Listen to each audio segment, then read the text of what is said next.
اور پھر آپ کو یہ بھی بتایا تھا کہ 12 مہینوں کے اندر 4 مہینوں کی فضیلت کو اللہ پاک نے خود بیان فرمایا ہے،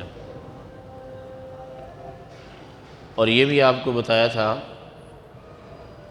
کہ اللہ پاک نے حج کے لیے بھی مخصوص مہینوں کا ذکر کیا ہے، یعنی کہ کسی بھی مہینے کا یا رات کا یا کسی پانی کا یا زمین کے کسی حصے کا یا مسجد کا یا لوگوں میں سے کسی بندے کا مقام اور مرتبہ دوسروں کی بنسبت زیادہ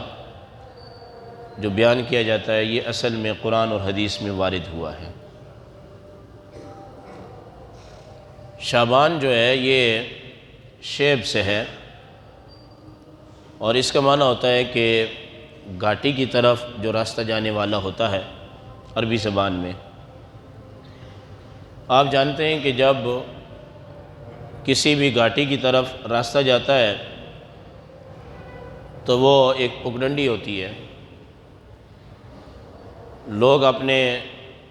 گھروں سے، اپنے شہر سے، اپنے بستی سے نکلنے کے بعد جب کسی گھاٹی میں داخل ہوتے ہیں تو وہ پھلوں کے لیے یا جڑی بوٹیوں کے لیے یا کسی بھی چیز کے لیے جاتے ہیں، لکڑیوں کے لیے، تو اس سے ان سے خیر ملتی ہے، یعنی کہ ایسی چیزیں وہ لے کے آتے ہیں گھاٹیوں سے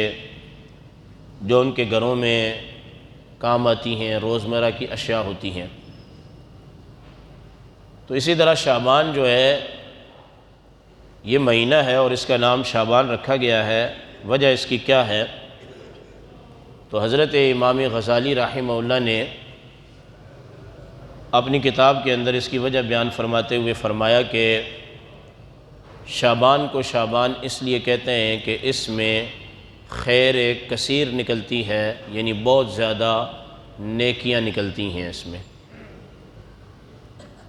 یہ بھلائی کا مہینہ ہے، یہ خیر کا مہینہ ہے۔ اس کا مطلب یہ ہے کہ ہر وقت ہی بندہ اگر نیکی کرے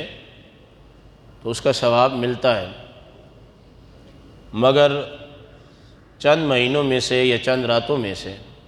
کچھ راتیں یا مہینے ایسے ہوتے ہیں کہ ان کے اندر اگر بندہ نیکی کرتا ہے تو اس کا ثواب زیادہ ملتا ہے۔ مساجد کے اندر بھی آپ جب مسجد حرام میں، مسجد اقصیٰ میں یا پھر مسجد نبوی میں جاتے ہیں تو نمازوں کا ثواب جو ہے وہ اس مقام کی وجہ سے بڑھ جاتا ہے، یہاں تک کہ حدیث پاک کے اندر آتا ہے، یہ ساستہ کی حدیث ہے، سرکار نے فرمایا کہ جس نے جو ہے وہ نماز ادا کی مسجد حرام میں اور مسجد اقصیٰ میں، مسجد نبوی میں، تو اس کا ثواب بڑھ جاتا ہے، اور 1000 کے برابر بھی بیان کیا گیا ہے۔ اور بعض حدیثوں کے اندر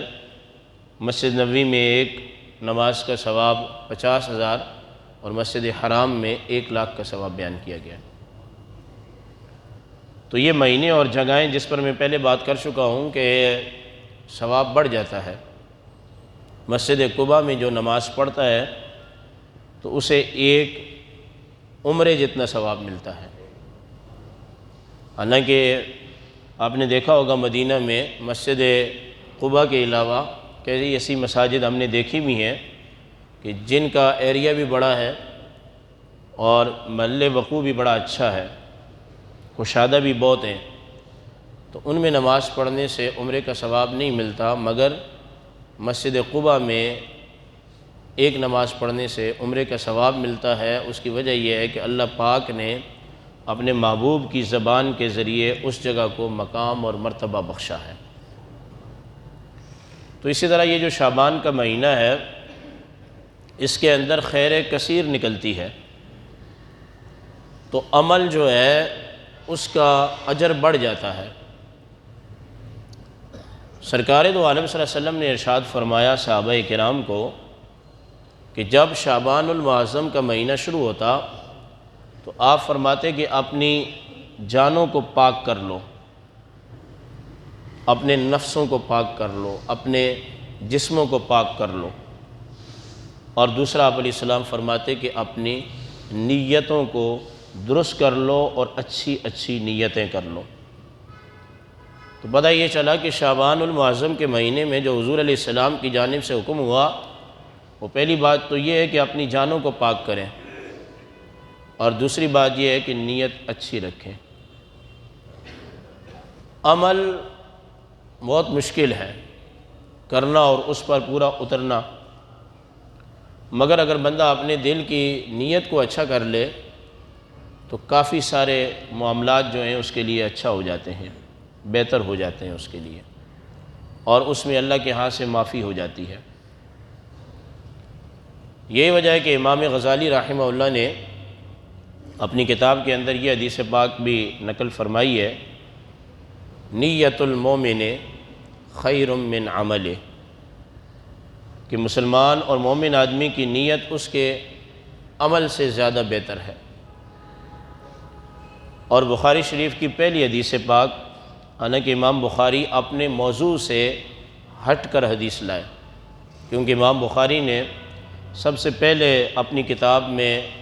جن حدیثوں کو جمع کیا ہے وہ سرکار دو عالم صلی اللہ علیہ وسلم کی وحی مبارکہ کے بارے میں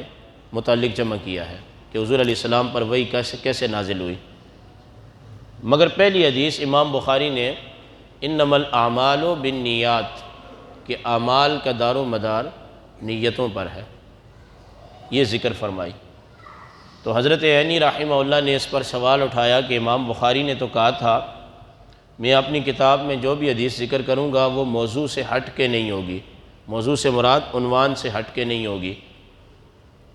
جو بات میں کروں گا اس بات پر حدیث پیش کروں گا، اور ہر ایک چیز کا الگ الگ عنوان قائم کروں گا۔ طلاق کے باب میں طلاق کی حدیثیں لاؤں گا، قرآن کے فضائل کے باب میں قرآن کی حدیثیں۔ مگر امام بخاری فرماتے ہیں کہ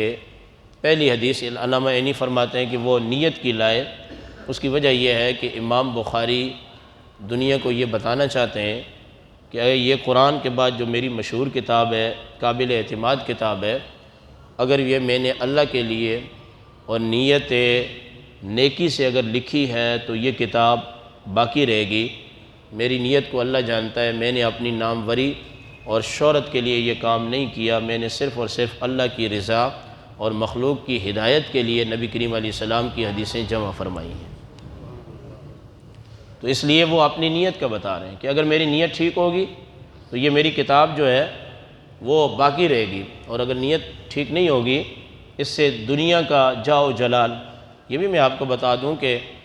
عالم آدمی کے اندر شہرت اور ناموری کا عنصر زیادہ پایا جاتا ہے، تو اگر وہ ناموری کے لیے، شہرت کے لیے کوئی کام کرتا ہے نیکی کا کام،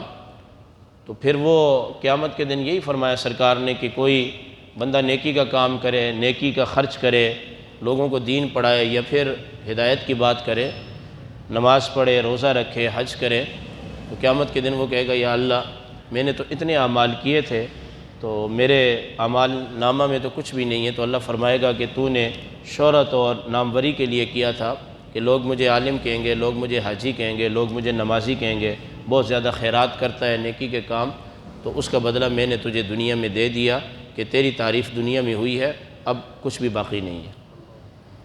تو اس لیے شعبان کے مہینے کے اندر نیت کو درست کرنے پر سرکار دو عالم صلی اللہ علیہ وسلم نے زور دیا، چونکہ اس مہینے سے لوگ آغاز کرتے ہیں نیکیوں کا، عبادت کا، اور پھر ایک عظیم فریضہ ہوتا ہے زکوٰۃ دینا۔ تو حضور یہ فرمانا چاہتے ہیں کہ عبادت ہے، زکوٰۃ ہے، روزہ ہے، تو اس میں اچھی نیت یہ ہے کہ اللہ کے لیے اور اخلاص کے طور پر اس کام کو کیا جائے۔ شعبان کے مہینے میں جان کو پاک کرنے سے مطلب یہ ہے کہ بندہ توبہ کرے، اپنے گناہوں کو یاد کرے اور گناہوں پر نادم ہو، کسی کی حق تلفی کی ہے، حق مارا ہے تو اس کے حق کو پہنچا دے، اور پھر اس کے بعد کوشش کرے کہ اس مہینے کے اندر بندہ نیکیوں کے کام میں سبقت لے جائے۔ اکثر یہ سننے کو ملتا ہے، آپ بھی اسی معاشرے میں رہتے ہیں، کہ شعبان کی کوئی فضیلت نہیں ہے، حالانکہ میں نے آپ کو قرآن سے بتایا کہ اللہ نے بعض مہینوں کی اور بعض دنوں کی اور بعض راتوں کی، بعض پانیوں کی، بعض لوگوں کی فضیلتیں بیان کی ہیں۔ بخاری اور مسلم کے اندر یہ متفق علیہ حدیث ہے۔ سرکار دو عالم صلی اللہ علیہ وسلم کا عمل بیان کرتے ہوئے اما عائشہ رضی اللہ تعالی عنہا روایت فرماتی ہیں کہ سرکار دو عالم صلی اللہ علیہ وسلم شعبان المعظم کے مہینے میں اتنا کثرت سے روزہ رکھتے تھے کہ ہم یہ کہتے تھے کہ اب آپ افطار نہیں کریں گے، اور شعبان المعظم کے علاوہ اتنی کثرت سے افطار کرتے تھے، یعنی روزہ چھوڑتے تھے، کہ ہم آپس میں یہ بات کرتے تھے کہ اب کبھی بھی آپ علیہ السلام نفلی روزہ نہیں رکھیں گے۔ تو اب اس کا مطلب یہ ہے کہ شعبان کے مہینے میں اکثر دنوں میں حضور علیہ السلام روزہ رکھتے تھے، اور ہمیں ایسا لگتا تھا کہ اب ہمیشہ روزہ رکھتے رہیں گے، مگر جب شعبان کا مہینہ گزر جاتا، رمضان کے فرض روزے بھی گزر جاتے، تو حضور علیہ السلام اتنا زیادہ کسی مہینے کے روزے نہیں رکھتے تھے، تو صحابہ کرام بسا اوقات آپس میں یہ باتیں کرتے تھے، اب لگتا ہے کہ حضور علیہ السلام پورا سال جو ہے وہ نفلی روزے نہیں رکھیں گے۔ ہاں، یوم عاشورہ کا روزہ رکھتے تھے، پیر کا روزہ آپ رکھتے تھے جو بخاری سے ثابت ہے، ایام 20 کے روزے آپ رکھتے تھے۔ ایام 20 پتہ ہے آپ کو، 13 اور 14 اور 15۔ تو یہ بات طے ہو گئی کہ آپ علیہ السلام شعبان المعظم میں سب سے زیادہ نیکی کا اہتمام کرتے تھے، روزوں کا اہتمام کرتے تھے۔ وجہ کیا تھی؟ وجہ تب پتہ چلتی ہے کہ جب بندہ مختلف کتابوں میں مختلف احادیث طیبہ کو پڑھتا ہے۔ دوسری کتاب جو نسائی شریف ہے، سیاستہ کے اندر 6ٹھی کتاب ہے، جو مدارس میں باقاعدہ پڑھائی جاتی ہے، اور اس کا ایک اپنا مقام اور مرتبہ ہے، حجت ہے۔ قرآن ہے، بخاری شریف ہے، پھر مسلم شریف ہے، ابو داؤد شریف ہے، ترمذی شریف ہے، اور پھر نسائی اور ابن ماجہ ہیں۔ نسائی شریف کے اندر حضرت اسامہ رضی اللہ تعالیٰ عنہ سے یہ حدیث پاک مروی ہے۔ آپ نے عرض کیا، یا رسول اللہ، شعبان المعظم کے مہینے میں آپ روزہ کیوں رکھتے ہیں؟ بخاری اور مسلم میں تو یہ ہے نا کہ آپ کثرت سے روزہ رکھتے تھے شعبان میں، تو نسائی کے اندر حضرت اسامہ بن زید رضی اللہ تعالیٰ عنہ نے عرض کی کہ یا رسول اللہ، آپ سال کے 12 مہینوں میں سے شعبان کے مہینے میں زیادہ روزہ کیوں رکھتے ہیں؟ تو سرکار دو عالم صلی اللہ علیہ وسلم نے یہ بات ارشاد فرمائی کہ سال بھر کے اعمال نامہ کرامن کاتبین، یہ دائیں کندھے پر نیکی کا اور بائیں کندھے پر برائی کا فرشتہ ہے، یہ پورا سال جو ہے وہ بندے کے نامہ اعمال لکھتے رہتے ہیں۔ کس نے نماز پڑھی، کس نے روزہ رکھا، کس نے حج کی، کس نے زکوٰۃ دیا، کس نے نکاح کیا، کس نے کیا نیکی کی، یہ سب لکھتے رہتے ہیں۔ اور برائی کا فرشتہ بھی لکھتا رہتا ہے، جو گناہ بندہ کرتا ہے تو وہ بھی لکھتا رہتا ہے۔ جب سال مکمل ہوتا ہے، مکمل ہونے کے بعد شعبان کے مہینے میں پورے سال کے نامہ اعمال اللہ کی بارگاہ میں پیش کر دیے جاتے ہیں۔ تو سرکار دو عالم صلی اللہ علیہ وسلم نے یہ ارشاد فرمایا کہ میں شعبان کے مہینے میں سب سے زیادہ روزے اس لیے رکھتا ہوں تاکہ مجھ محمد الرسول اللہ صلی اللہ تعالیٰ علیہ وسلم کا نامہ اعمال اللہ کی بارگاہ میں پیش کیا جائے، تو فرشتے یہ بات کہیں کہ جس نبی کا نامہ اعمال مولا تیری بارگاہ میں پیش کیا جا رہا ہے، وہ اس وقت بھی حالت روزہ میں ہے۔ میں ابھی کئی دفعہ یہ حدیث پڑھائی بھی ہے میں نے دارالعلوم میں، تھوڑی دیر پہلے میں اس کو تھوڑا سا سوچ رہا تھا، پڑھ رہا تھا۔ یہ جو نامہ اعمال اللہ کی بارگاہ میں پیش ہوتا ہے، تو سمجھے یہ ایک فائل ہے، یہ ہمارا کیس اللہ کی بارگاہ میں پیش ہو گیا۔ تو میرے ذہن میں یہ بات آئی ہے کہ دنیا کے اندر اگر کسی کا سپریم کورٹ میں، ہائی کورٹ میں یا سٹی کورٹ میں، جس میں بھی کوئی کیس لگتا ہے تو وہ یہ بات ہم سے کہتے ہیں کہ امام صاحب یا مولانا صاحب یا فلاں صاحب آپ دعا کرنا، ہم عدالت میں جا رہے ہیں۔ یہ بڑی اچھی بات ہے، لیکن میرے ذہن میں جو نقطہ آیا وہ یہ آیا کہ ہمیں چاہیے دنیا کی عدالت میں جب ہمیں بلایا جائے تو ہم خود اللہ سے مانگیں،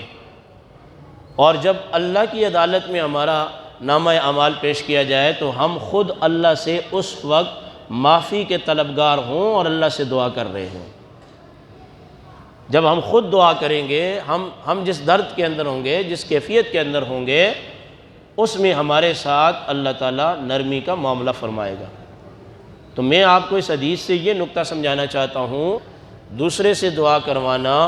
یہ اچھی بات ہے، آپ دعائیں کراتے ہیں، سب چیزیں ہیں، اپنی جگہ ہیں، علماء سے، مشائخ سے، والدین سے،